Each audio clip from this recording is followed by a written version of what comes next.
Good morning, everybody, and welcome back. As you can see, we are back from the Hope event that we attended in last week's video. The 1222 is back in its home, butted up against the STK 24-foot conveyor, and we have been splitting some wood, loading dump trailers.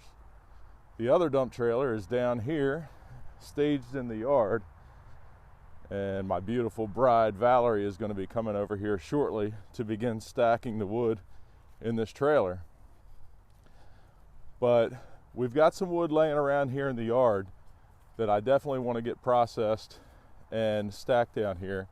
But I'm also changing gears a little bit and going to start strictly cutting wood and cutting rounds to get ready for the fellowship. If you're not registered for the fellowship yet and you think you might be coming, please click in the link on the description to the website. That'll take you to the form to get you registered so we know you're coming. So you see the logs that are accumulating here in the yard. We've got some cherry logs laying here. Sorry about the sun. It's morning and the sun is coming right up where I'm trying to record.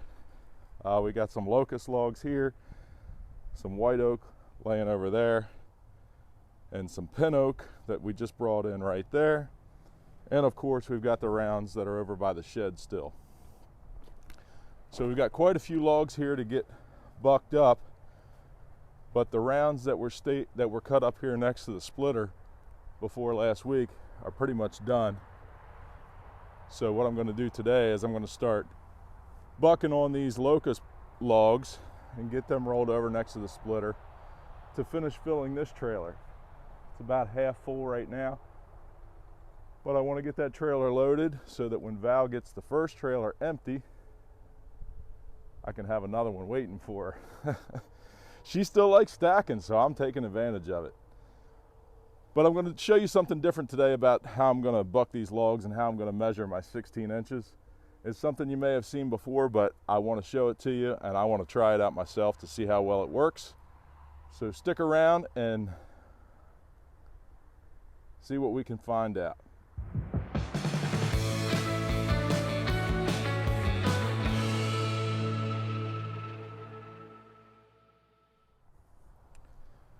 All right, so what I've got to show you today is, like I said, something that you have seen before. There's a lot of other uses for this, but I have a use that I've seen some other people on YouTube try, and it seemed to work pretty well, so that's what I'm going to do today. And what I have to show you is a battery-operated 6-inch mini chainsaw. Now, before you go anywhere, I've got another one here that I am going to give to someone who is watching this video. I will ship it right out to you. So you got to stick around, watch the video, and at some point during this video, I'm going to tell you what you need to do to have this sent to you. But anyway, I've already opened my box, and I was kind of impressed at the nice little carrying case that it comes in. Little kit. If you're a homeowner, this is something that I would definitely want to have on my shelf. I mean, just trimming trees around the yard or doing little jobs around the house is surely something that this could come in handy for. But what I'm going to use it for is to measure my 16-inch pieces on the logs. Just go down and mark the logs before I come back with the 500 and cut them. But like I said, I opened this up a little bit before I started recording, and I was pretty impressed with what comes in this little kit, and I'm going to show it to you now. So obviously you get the mini chainsaw, which has a little bar cover, and it's obviously very lightweight and very small, but you get 2 batteries, and this is a 21-volt system. 2 batteries come with it, which is great. It also comes with this little bag full of goodies, some gloves, chainsaw tool for adjusting and changing your chain, a pair of safety glasses, a little miniature file for sharpening your chain, and even an extra chain for the saw. So pretty cool little kit, and obviously the charger for the batteries is here as well. But what I'm interested in seeing is if this is going to work to mark these logs. And if it does, it's going to be very convenient just to walk down the logs and mark them. I won't need to keep a saw running the whole time off to the side, or put this on and take this off, which isn't that difficult, but something new, something neat to try. So that's what we're gonna do today. So let me get set up over here, get my chaps on. We'll get these locust poles ready, and what I want to do is get these, at least this load of locust bucked up today, get it on the 1222 and fill the rest of this trailer. And that is the goal for the day. It's nice and sunny out right now, but the next 2 days look like a whole lot of rain. They're talking about 4 or 5 inches of rain coming here, so this place is going to be a soupy mess. So I want to get as much done as we can today, so that's the plan. All right, so I'm going to go ahead and use the safety glasses that came in the kit, and we'll see how well they work and how comfortable they are and if they hold up. They're blue, so that's good. We got an orange saw and a blue pair of safety glasses.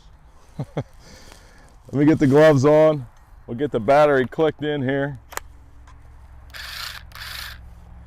and see what this thing does. We'll go mark down. I think I'm going to do these white oak logs that are right up front here and the locust logs as well.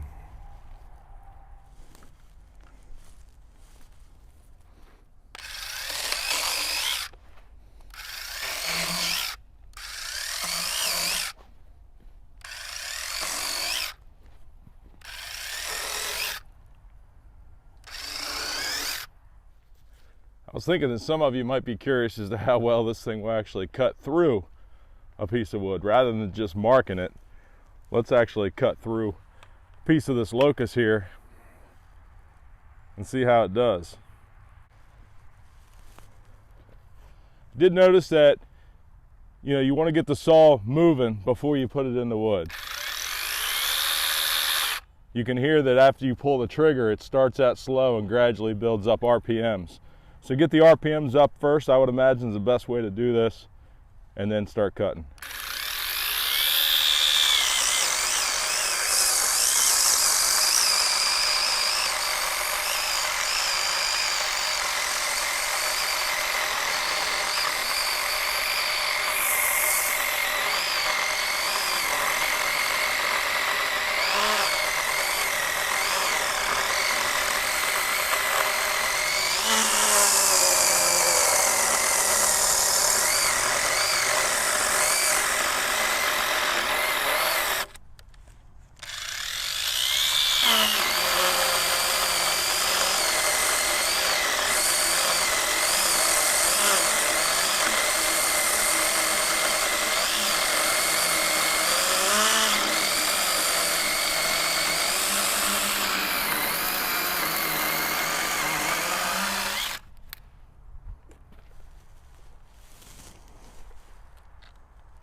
Well, you can see there, the saw chain has gotten very, very loose.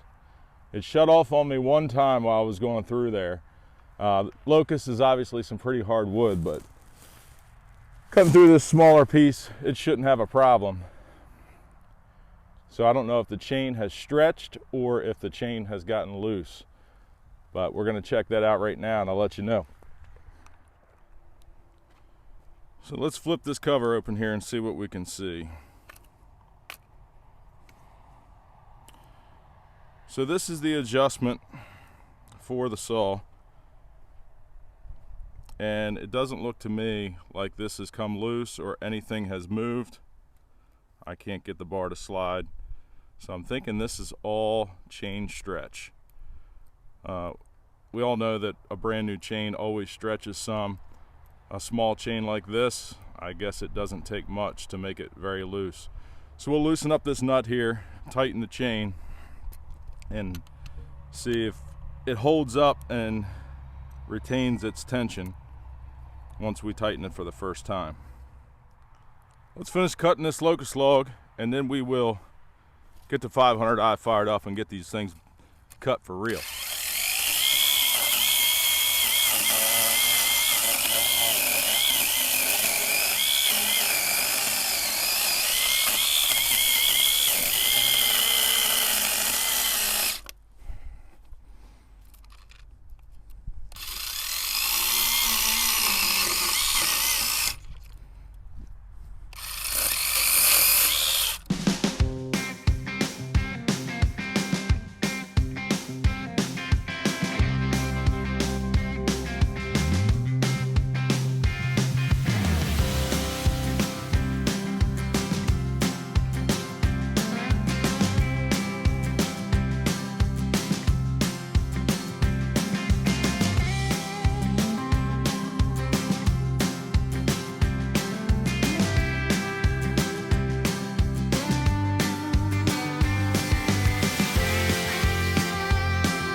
All right, well, you can see the Durango is here. That means that Valerie has showed up.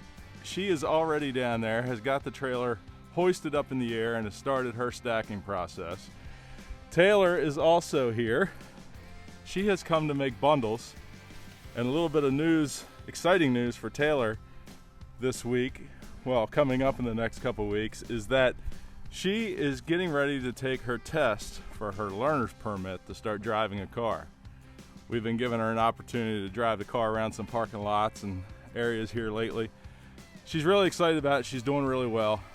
But obviously we have to teach her how big of a responsibility it is to operate a car and to worry about all the other crazy people on the road.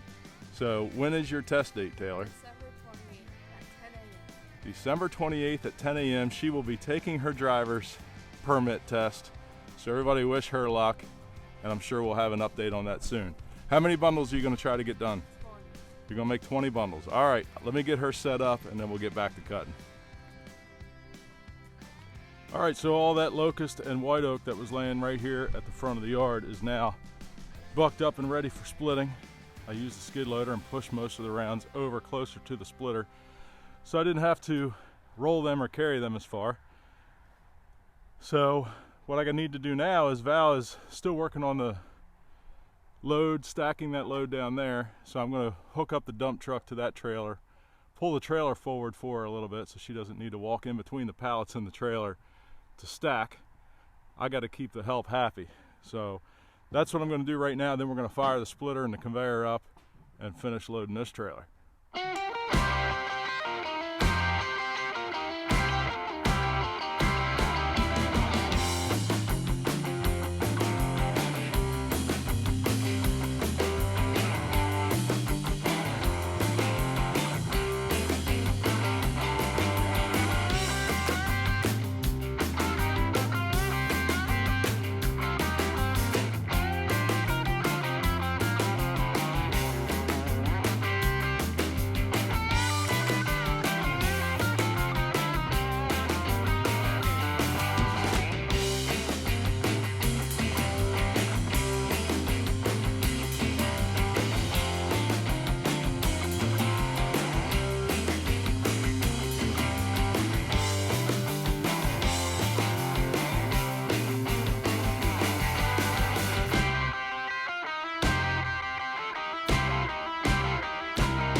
While I've been over here splitting, I saw Taylor brought the four-wheeler over with the trailer. She's got 20 bundles made. She's over here putting the handles on them now. She's almost self-sufficient at this point. She might just have to take this bundle business over. What do you think? Yeah. Did you make 20 of them? Yeah. They look good. You got enough handles? Yeah. All right, good job. All right, so that side of things is getting done. Val is still stacking down there, and this trailer's just about full. If you're sticking with me this long, all you need to do is enter the word mini, M-I-N-I, in the comments of this video, mini, and you will be entered to win that chainsaw. The trailer is loaded, it is full, and these are the rounds that we have left over from what we cut up today. So we'll be ready to get a good start on the next trailer load. Val had to leave, but Taylor's finishing up the last little bit in that trailer so we can get it out of the yard before all this rain comes in the next couple days. I wanted to get that trailer empty and out of the yard so we don't get stuck or make a bunch of ruts. So this trailer will sit here for a few days until the yard dries back up a little bit, but at least we have an empty trailer again now. The bundle stand is completely full. I don't know if you can see it from here. I'll walk you over. She loaded both sides of it. She's getting really good at backing the trailer up with the four-wheeler. She's gonna put her man to shame someday. She'll probably be able to drive better than him, if I got anything to do with it anyway. But the bundle stand's loaded up again, so that's a good thing. Now I'm going to take you over here and give you my final thoughts on this mini chainsaw. All right, so the mini chainsaw. What are my thoughts about this? I think that any battery-powered tool is definitely more convenient. Now, I'm not sold on the whole electric movement. I don't think the electric stuff is quite capable of keeping up with the gas-powered equipment yet. I don't know if eventually it will come to that or not, but I am still a fan of gas-powered equipment. But for convenience factor, battery-powered and electric tools are definitely really cool.